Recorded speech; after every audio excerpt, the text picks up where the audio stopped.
La vida siempre me ha enseñado que las oportunidades no llegan dos veces. Cuando me aceptaron en el Colegio San Esteban, supe que algo grande estaba por venir. No era cualquier escuela, era la institución más prestigiosa de la ciudad, un lugar lleno de historia, tradición y alumnos de familias importantes. Para mí, que venía de una escuela pública modesta, era como entrar en un mundo completamente diferente.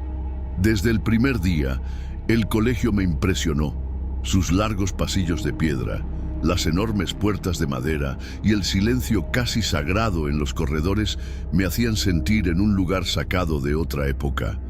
Se decía que antes de ser una escuela había sido un antiguo monasterio, y aunque muchos lo veían como algo interesante, había algo en el aire que me hacía sentir extraña. Pero lo que más me llamó la atención fue un sótano sellado en la zona este del colegio. Pasé por allí varias veces y siempre veía lo mismo: una enorme puerta de metal asegurada con una gruesa cadena y un candado oxidado. Nadie hablaba de ello, nadie se atrevía a acercarse. Pregunté a algunos compañeros, pero solo recibí respuestas evasivas. Solo es un depósito de cosas viejas, no tiene nada interesante, me dijo Carolina, una chica que parecía incómoda con la pregunta. Pero si realmente era solo un depósito, ¿por qué su expresión cambió de repente? ¿Por qué nadie quería hablar del tema? A medida que pasaban los días, comencé a notar pequeños detalles extraños. Profesores que bajaban la voz al pasar por esa parte del colegio, alumnos que evitaban esa zona cuando caminaban solos. Era como si hubiera un secreto del que todos sabían, pero nadie quería mencionar. Sin embargo, lo que terminó de inquietarme fue lo que ocurrió una tarde. Me había quedado en la biblioteca hasta tarde revisando algunos apuntes. Cuando salí, el colegio estaba casi vacío y los pasillos oscuros. Decidí tomar un atajo por la parte trasera, justo donde estaba el sótano. Al pasar frente a la puerta cerrada, escuché algo, un ruido débil, casi imperceptible, como un susurro. Me detuve en seco, con el corazón latiéndome en el pecho. Miré a mi alrededor, pero no había nadie, solo yo y esa puerta cerrada. Tragué saliva y di un paso atrás. Tal vez lo había imaginado. Tal vez el cansancio me estaba jugando una mala pasada, pero algo dentro de mí me decía que ese lugar ocultaba mucho más de lo que cualquiera quería admitir. Y aunque una parte de mí me decía que debía dejarlo pasar, otra sentía que era solo el comienzo de algo mucho más oscuro. Después de aquella noche, no pude dejar de pensar en el sótano cerrado. La idea de que algo estuviera ahí abajo, oculto de todos, me provocaba una extraña mezcla de miedo y curiosidad. ¿Era solo mi imaginación o realmente había escuchado algo aquella tarde? A la mañana siguiente intenté observar a mis compañeros buscando alguna señal de que alguien más supiera algo. Y fue entonces cuando noté los pequeños detalles.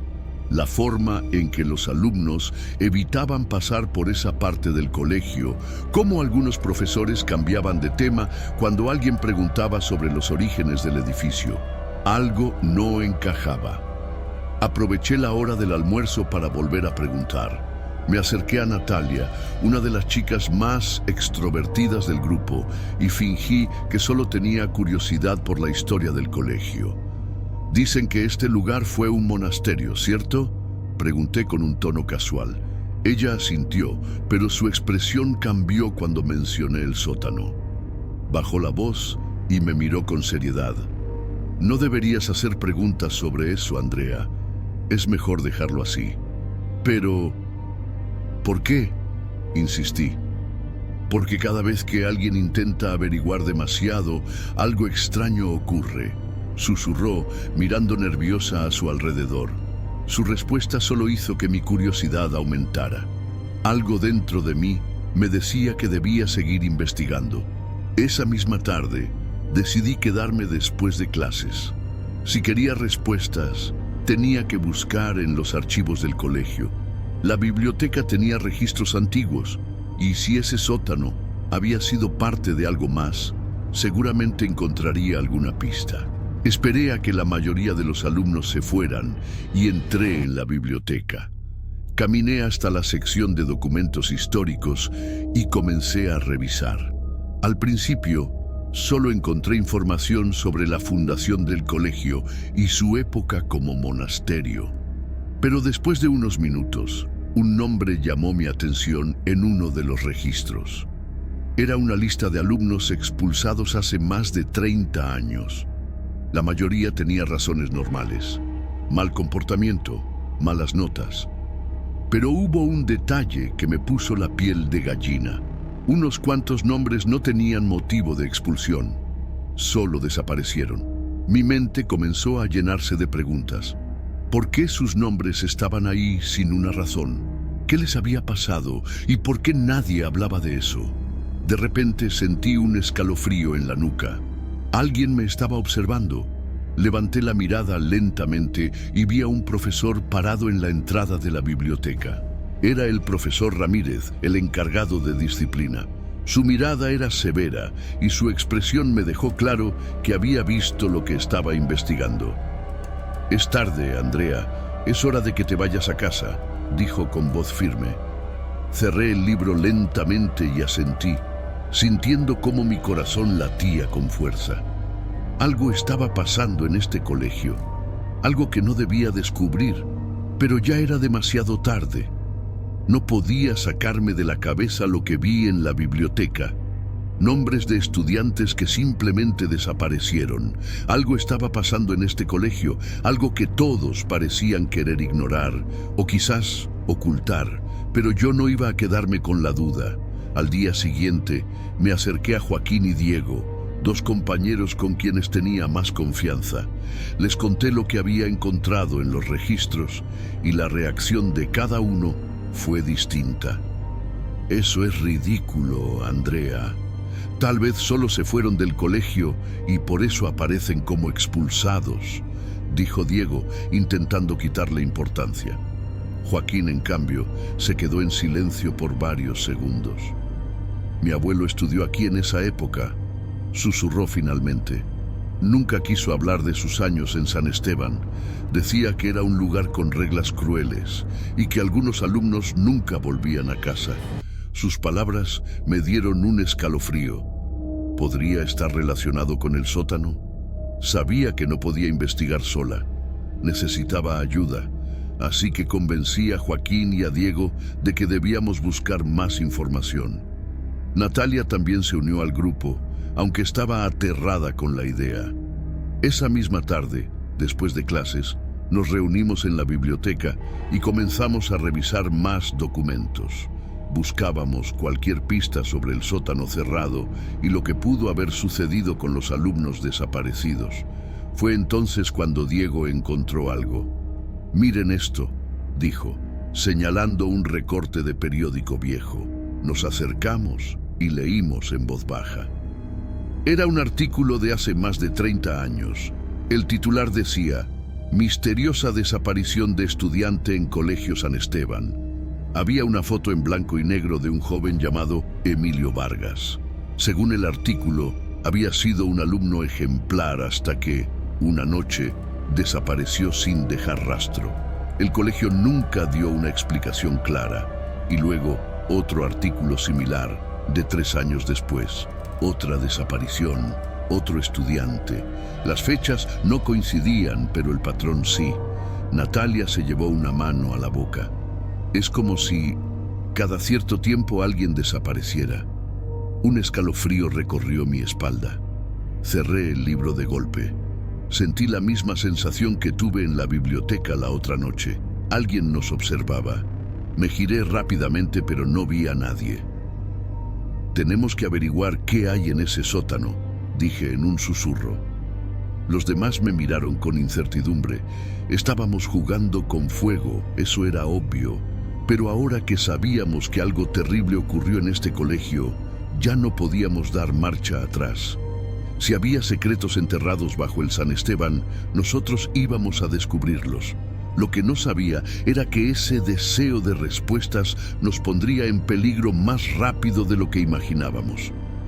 Esa misma noche, después de que todos los alumnos se fueran a casa, nos quedamos escondidos en el colegio. Sabíamos que si queríamos descubrir la verdad sobre el sótano, teníamos que entrar. El plan era simple: esperar a que todo estuviera en silencio y luego forzar la cerradura. Diego, que tenía cierta habilidad con herramientas, había traído un pequeño juego de ganzúas. Según él, no sería difícil abrir el candado, pero algo dentro de mí me decía que nada sería tan sencillo. Cuando el reloj marcó las 10 de la noche, el colegio estaba completamente vacío. Solo algunas luces en los pasillos principales seguían encendidas, pero la zona del sótano estaba en penumbras. Caminamos en silencio hasta la puerta de metal. El corazón me latía con tanta fuerza que podía escuchar mis propios latidos en mis oídos. Diego se agachó frente al candado y comenzó a trabajar. Clic. La cerradura cedió. Nos miramos entre nosotros con la respiración contenida. Era el momento de entrar. Empujé la puerta con cuidado y un olor a humedad y encierro nos golpeó de inmediato. Bajamos las escaleras lentamente, nuestras linternas temblando con cada paso. El aire estaba cargado, como si ese lugar hubiera quedado atrapado en el tiempo. Cuando llegamos al fondo de la escalera, lo primero que vimos fue un pasillo angosto y oscuro. Las paredes estaban cubiertas de inscripciones talladas en piedra, nombres, fechas, frases incompletas, como mensajes de auxilio de alguien que había estado allí. «Esto no es un depósito», susurró Natalia con los ojos muy abiertos. «Esto es una prisión». Seguimos avanzando, cada paso más pesado que el anterior. A cada lado del pasillo, pequeñas celdas oxidadas se alineaban, algunas con camas de metal viejas, otras con objetos olvidados en el suelo. Mi respiración se volvió irregular. Sentía que alguien nos observaba. Y entonces llegamos al final del pasillo. Era una habitación más grande, con una mesa vieja en el centro. Encima, un montón de documentos y fotos en blanco y negro. Me acerqué lentamente y tomé uno de los papeles con manos temblorosas. Era un informe. Lo leí en voz baja. Sujeto 045. Método de corrección fallido. Expulsión permanente.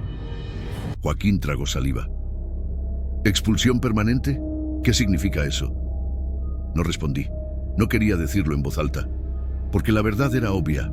La expulsión no era académica, era definitiva.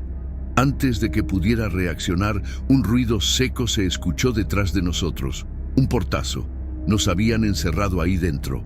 El sonido de la puerta cerrándose de golpe nos dejó paralizados.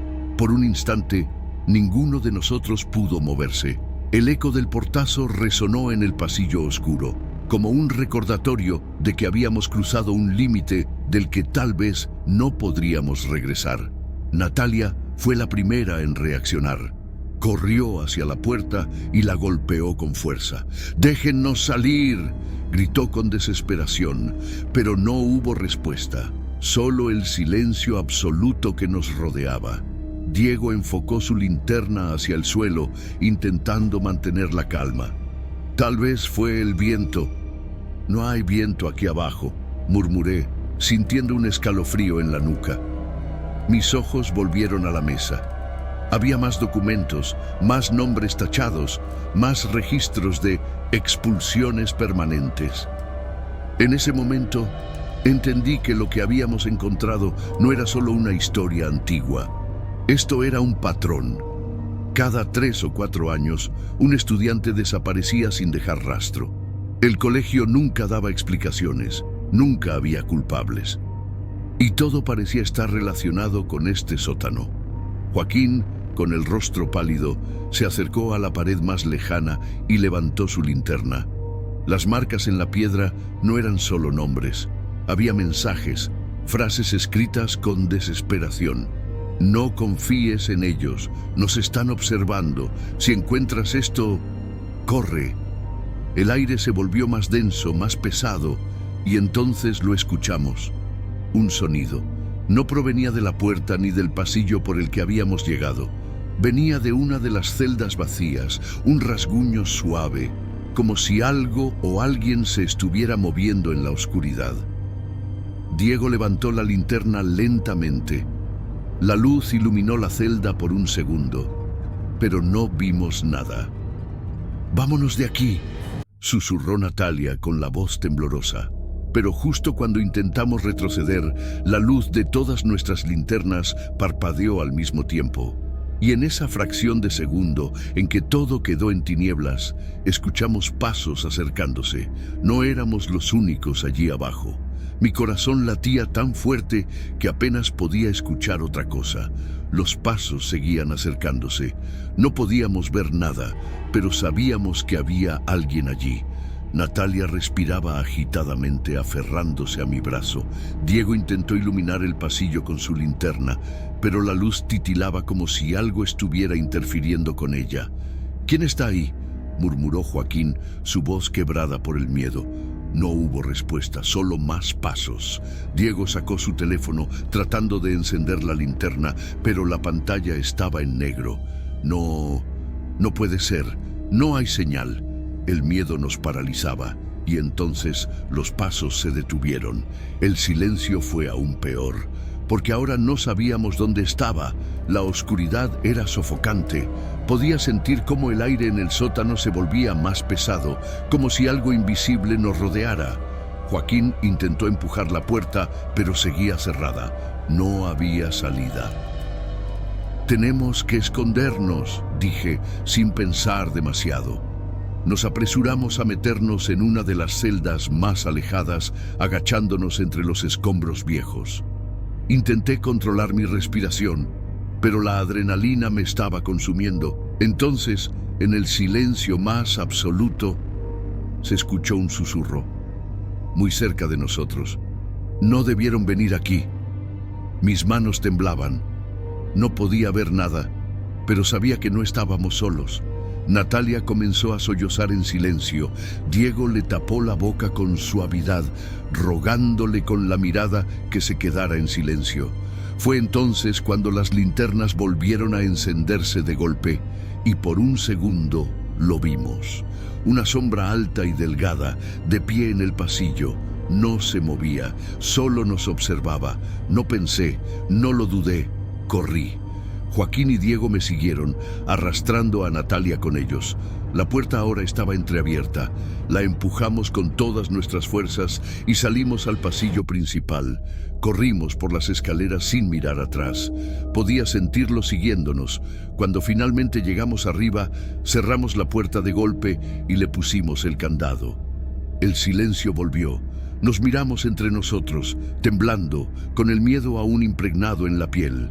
Nadie dijo una palabra, pero sabíamos la verdad. Ese lugar no estaba vacío. Algo o alguien había quedado atrapado en ese sótano por años, y ahora sabía que nosotros lo habíamos visto. Creíamos que habíamos dejado todo atrás cuando cerramos esa puerta, pero estábamos muy equivocados. Después de lo que vimos en el sótano, intentamos actuar como si nada hubiera pasado. Al día siguiente, en clase, todos fingíamos estar bien, pero la verdad era que no podíamos dejar de pensar en lo que habíamos encontrado allí abajo.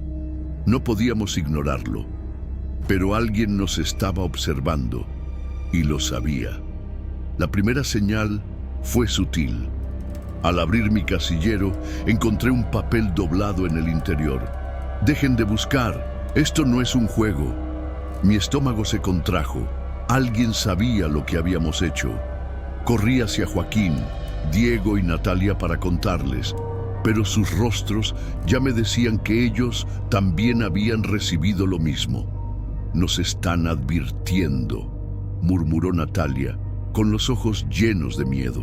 Esa tarde, cada uno volvió a casa con una sensación de inquietud. Intenté distraerme, pero cada vez que cerraba los ojos, veía esa sombra en el sótano. Y entonces llegó la segunda advertencia. Estábamos en casa de Joaquín, revisando los documentos que habíamos logrado sacar del sótano. Sabíamos que teníamos que hacer algo con ellos, pero no sabíamos a quién acudir. De repente se escucharon pasos afuera. Nos quedamos en silencio, escuchando. Los pasos se detuvieron frente a la puerta y entonces alguien habló. «Sabemos lo que hicieron. Deténganse antes de que sea demasiado tarde». Mi sangre se heló. Corrimos a la ventana y alcanzamos a ver un coche negro alejándose lentamente. Nos quedamos sin palabras. Ya no eran advertencias sutiles. Ahora nos estaban amenazando directamente.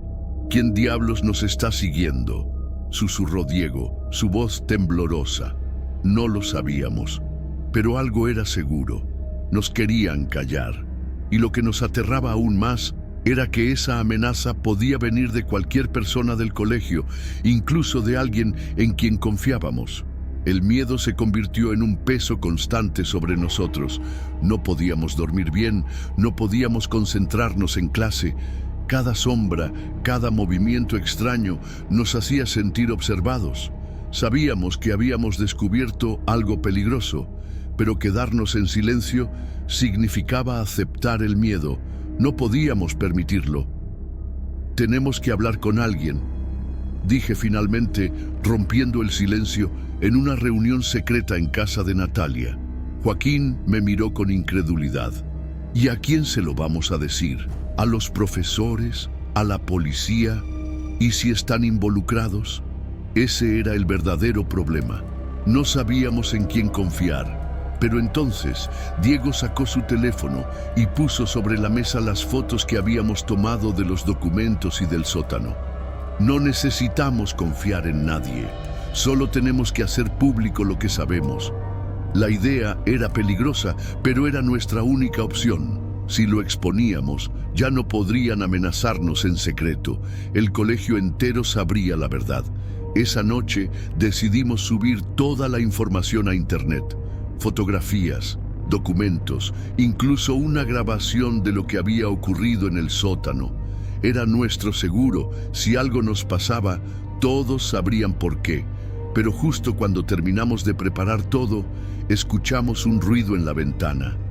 Los cuatro volteamos al mismo tiempo. La cortina se movía ligeramente. Joaquín se levantó lentamente y se acercó con cautela. Abrió la ventana de golpe. No había nadie. Pero en el suelo había algo que no había estado antes. Un sobre negro.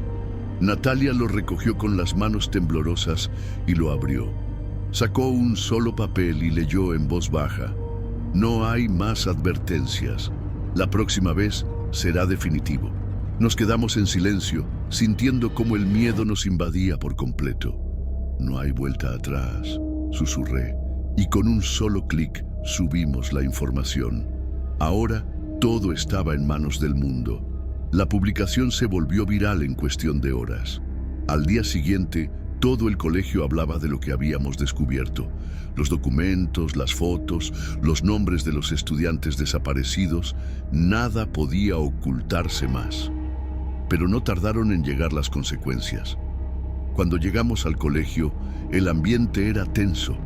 Los profesores nos observaban de reojo, los alumnos susurraban a nuestras espaldas. Habíamos roto algo que llevaba décadas oculto. A media mañana nos llamaron a la dirección. El director, el profesor Ramírez y otros miembros de la administración nos esperaban. Sus expresiones eran frías, no estaban contentos con lo que hicimos. ¿Tienen idea del daño que han causado?, preguntó el director, su voz llena de ira contenida. Natalia tomó aire y habló, con valentía pero con miedo en sus ojos. El daño no lo causamos nosotros. El daño se hizo hace décadas. Ramírez entrecerró los ojos. No tienen pruebas de nada. Diego sacó su teléfono y mostró el enlace. El mundo entero ya vio la verdad. El director frunció el ceño y golpeó la mesa con rabia. Pero antes de que pudiera decir algo más, se escuchó un fuerte ruido en el pasillo. Policías. 2 agentes entraron a la oficina con un sobre en la mano. «Hemos recibido denuncias anónimas y evidencia suficiente para abrir una investigación formal», dijo uno de los agentes. Nos quedamos en shock. Alguien más se había atrevido a hablar. En cuestión de horas, las autoridades comenzaron a revisar el colegio. Los archivos fueron confiscados. El sótano fue oficialmente abierto y la historia salió en las noticias. Lo que nos sorprendió más fue descubrir quiénes estaban detrás del encubrimiento. Varios profesores e incluso exalumnos que ahora trabajaban en la administración del colegio habían estado ocultando todo por años. No querían que la verdad saliera a la luz porque ellos mismos formaban parte de ese sistema de corrección. Pero ya no había marcha atrás. Los responsables fueron detenidos. Nosotros habíamos ganado, o al menos eso creíamos. La verdad salió a la luz, pero el vacío que dejó era imposible de ignorar. San Esteban jamás volvería a ser el mismo. Los medios explotaron con la noticia. Se hicieron entrevistas, artículos, incluso antiguos alumnos comenzaron a compartir sus propias historias sobre el colegio. Lo que antes era un secreto bien guardado, ahora estaba al descubierto. Pero a pesar de la justicia, algo no nos dejaba en paz. Una semana después de que todo explotara, la dirección del colegio anunció que el sótano sería transformado en un memorial. Un homenaje para los estudiantes que sufrieron allí. Un recordatorio de que la historia no podía repetirse. El día en que el memorial se abrió al público, decidimos volver. Era la primera vez que regresábamos al sótano desde aquella noche. El lugar había sido renovado. Las paredes ya no estaban cubiertas de polvo y humedad. Se colocaron placas con los nombres de las víctimas y las celdas fueron iluminadas con luces tenues. Pero lo que más me impactó fue la última inscripción en la pared. Un mensaje que no estaba allí la última vez que entramos. No debieron abrir la puerta. Mi cuerpo se estremeció. Volteé hacia mis amigos. Sus rostros pálidos me dijeron que ellos también lo habían visto. Nadie dijo nada. No había explicación. Nos alejamos del sótano con un nudo en el estómago. Habíamos conseguido justicia, sí. Pero sentíamos que algo había quedado abierto, algo que quizás nunca debió despertarse. Y en las noches más silenciosas, aún siento esa mirada en la oscuridad. Quizás nunca nos dejó ir.